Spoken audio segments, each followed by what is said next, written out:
السلام علیکم ورحمۃ اللہ وبرکاتہ۔ نیا دن، نئی صبح،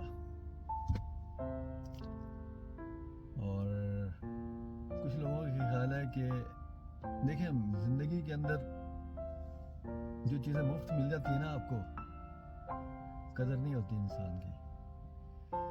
وہ قدر اس لیے نہیں ہوتی کیونکہ مفت ملی ہوئی ہوتی ہیں، بائی ڈیفالٹ ہمارے ساتھ جڑی ہوتی ہیں، لیکن جیسے وہ آہستہ آہستہ چیزیں جاری ہوتی ہیں نا، تو آپ کو امپورٹنس پتہ لگ رہی ہوتی ہے کہ یار یہ چیز یہ کر رہی تھی، یہ چیز یہ کر رہی تھی۔ ہر چیز بڑی امپورٹنٹ ہوتی ہے، لیکن اس کو برقرار رکھنا بھی ضروری ہے۔ وہ کہتے ہیں نا کہ اب دیکھیں جس طرح ہر بندے کی ایک ہوتی ہے کہ بچپن کے اندر اسے اللہ تعالیٰ کی نعمت ملی ہوتی ہے، وہ دوڑتا ہے، وہ پڑھتا ہے، وہ شوق ہے، وہ آبزرویشن اس کی تیز ہے۔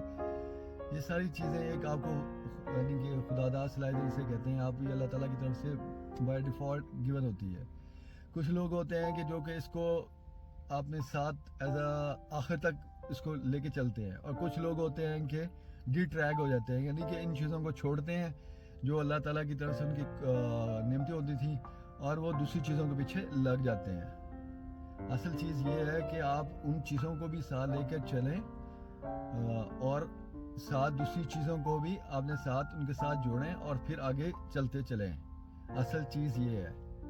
اب جس طرح میرے ساتھ ہے، میں ایگزامپل دینا چاہتا ہوں کہ اگر میرے پاس اللہ تعالیٰ نے مجھے قدرت دیا ہوا ہے نا کہ مجھے ایز اے ایتھلیٹ میں بہت اچھا تھا بچپن کے اندر، مطلب یہ تو میں نے اس کو آخر تک رکھنا ہے ایز اے ایتھلیٹ۔ مطلب یہ ہے کہ میرے اس کو میں نے چھوڑنا نہیں ہے، یہ نہیں کرنا کہ میں نے اس چیز کو چھوڑ کے پھر ایک اور چیز اس کے پیچھے پڑ رہے ہوں، نہیں۔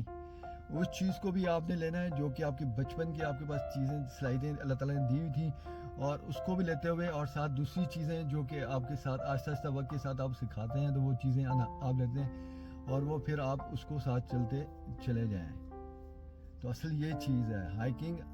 اب میں آپ کی طرف ہائیکنگ کی طرف آ جاتا ہوں، تو ہائیکنگ میں پھر وہی چیزیں کام آتی ہیں۔ اب جس طرح میں ایتھلیٹ تھا، یعنی کہ جو بھی چیز تھی شروع کے اندر، تو اللہ کا شکر ہے کہ اس کے بعد مجھے موقع ملا اور میں نے ہائیکنگ شروع کر دی والد صاحب کے ساتھ۔ تو اور اس کو اب اپنی زندگی کے اندر ایک حصہ بنایا ہوا ہے، اور کیونکہ جب بھی بندہ وہ کہتے ہیں نا کہ ایک اچھی ایکٹیویٹی، ایک اچھی ہابی آپ کے ساتھ ضروری ہے لائف کے اندر۔ کبھی آپ کے ساتھ کچھ بھی نہیں رہتا، تو آپ کی جو ہابیز ہوتی ہیں نا، ہابیز وہی آپ کے ساتھ چلتی ہیں، اور وہی آپ کو خوش رکھتی ہیں۔ تو کوشش یہ کریں کہ آپ کے پاس کوئی ایسی ہابی ہونی چاہیے کہ جو آپ کو خوش رکھ سکے، اور اگر فزیکلی آپ کو خوش رکھتی ہے تو میں کہتا ہوں سونے پہ سہاگ ہے۔ تو کوشش کریں کہ اچھی ہابیز کو جو کہ شروع سے آپ کی اگر ہے بچپن سے، تو اس کو مینٹین کریں۔ یہ نہیں ہے کہ اس کو کھو دیں اور کسی اور کے پیچھے لگ جائیں۔ آپ کے ہاسپٹل بھرے پڑے ہیں اس لحاظ سے کہ ہماری جو لیونگ سٹائل ہے جس طرح غلط ہونا شروع ہوا ہے، ہاسپٹل آباد ہونا شروع ہو گئے ہیں۔ پہلے ان کا اتنی نہیں ہوتی تھی ہاسپٹل آباد جتنا اب ہو رہے ہیں ہاسپٹل۔ اس کی کیا وجہ ہے؟ ہماری لیونگ سٹائل غلط ہے، کہیں نہ کہیں تو گڑبڑ ہے نا بھائی۔ اس گڑبڑ کو جب آپ ٹھیک کریں گے تو ہاسپٹل پھر آباد ہونا بند ہو جائیں گے، لیکن اگر ہم نے وہی روش اختیار رکھی تو ہاسپٹل آباد ہوتے رہیں گے، اور عمریں جو ہے آپ کی گھٹتی جائیں گی۔ پہلے عمریں کیوں زیادہ تھیں؟ جسمانی مشقت تھی، اور اب کیوں کم ہوتی جا رہی ہیں؟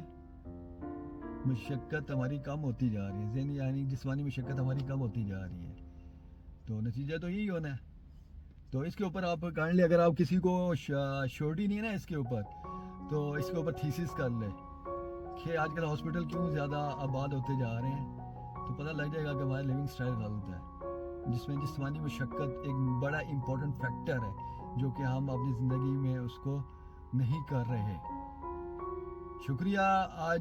اور دوسرا ہے کہ ہائیکنگ، اب ہائیکنگ کی تو یہ امپورٹنس میں نے آپ کو بتا دی، اور اس کے بعد آپ کو ٹپ دیتا ہوں کہ اگر ہائیکنگ کے اوپر جب بھی آپ جائیں تو یاد رکھیے گا کہ میدان اور پہاڑ دو ڈیفرنٹ چیزیں ہیں۔ میدان میں آپ دوڑ سکتے ہیں فل، یعنی کیونکہ لیول کے اوپر ہوتا ہے، لیکن جب پہاڑ کے اوپر جاتے ہیں تو وہ آپ سلو میں ہوتا ہے، اور اس وجہ سے آپ کو پھر آہستہ آہستہ چلنا پڑتا ہے. آہستہ آہستہ چلیں اور رک رک کے چلیں. جس طرح کہ میں نے ٹریک 3 اپنی جو آخری ویڈیو جو ٹریک 3 کے اوپر رکھی تھی جو گرمی کے اندر کی تھی 40 ڈگری سینٹی گریڈ, اس کو دیکھیے گا. جب اس کو آپ دیکھیں گے تو اس میں کہ یہ ہے کہ آپ آہستہ آہستہ چلیں اور قدرت کو بھی انجوائے کرتے چلیں اور اپنی انرجی کو بحال کریں اور پھر چلیں. تو اگر آپ اس طرح کی کنٹینیوس کرتے رہیں گے تو انشاءاللہ امید ہے کہ آپ ہائیکنگ کرتے رہیں گے اور انجوائے بھی کرتے رہیں گے. زیادہ تر لوگ یہ کہتے ہیں کہ ہم انجوائے نہیں کر پا رہے. اس کی وجہ یہی ہے کہ وہ چاہتے ہیں کہ خرگوش کی چال ہونی چاہیے. جب خرگوش کی آپ چال چلیں گے نا تو کبھی آپ انجوائے نہیں کر سکتے. اور جب آپ کچھوے کی چال ان پہاڑوں کے اوپر جب بھی آپ جائیں گے تو کچھوے کی چال سلو چلیں اور اس کو انجوائے کریں. چاہے آپ اس کو اپنے ویڈیوز کی فارم میں اس کو کیپچر کریں, چاہے وہ آپ اس کو آنکھوں کے ذریعے اس کو دیکھیں اور اپنے ذہن اس کو دل تک لے کے محسوس کریں اس چیز کو. جب آپ یہ کریں گے نا تو انشاءاللہ ہائیکنگ آپ کو ایک اچھی, کیونکہ ایک بھرپور ایکٹیویٹی ہے جو کہ آپ کو جسمانی طور پہ آپ کے پورے آرگنز باڈی کے لیے ان کو ایکٹیویٹی فراہم کرتی ہے اور وہ ورکنگ کنڈیشنز میں آ جاتے ہیں.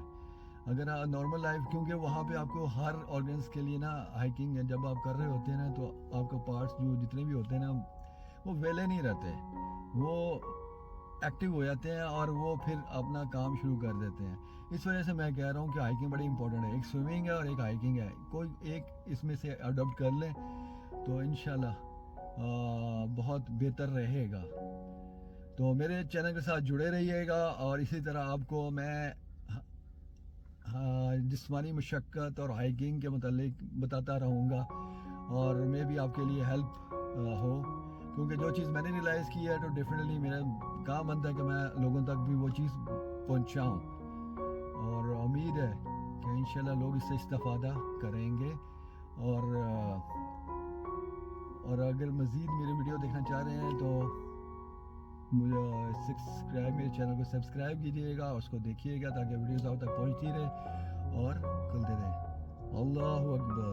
وعلیکم السلام ورحمۃ اللہ وبرکاتہ.